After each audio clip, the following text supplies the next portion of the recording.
Is it better to have a single sink or a double sink? Dear friends, a kitchen sink is one of the most used parts of any kitchen. But many homeowners get confused when choosing between a single sink and a double sink.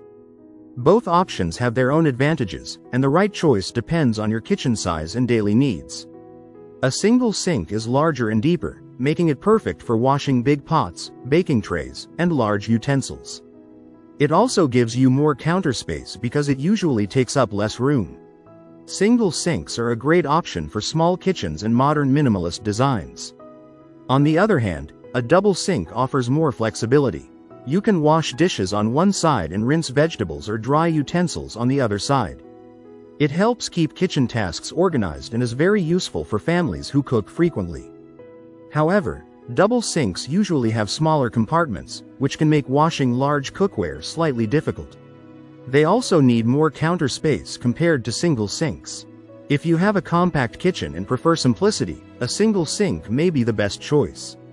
But if you multitask a lot in the kitchen and need separate working areas, a double sink can make your work easier and more efficient. In the end, the best sink is the one that matches your cooking habits and kitchen layout perfectly. If you like the video, give it a thumbs up and share it with your friends. For more useful and interesting information, subscribe to Engineer Ajay Lod's channel, How to Make My House.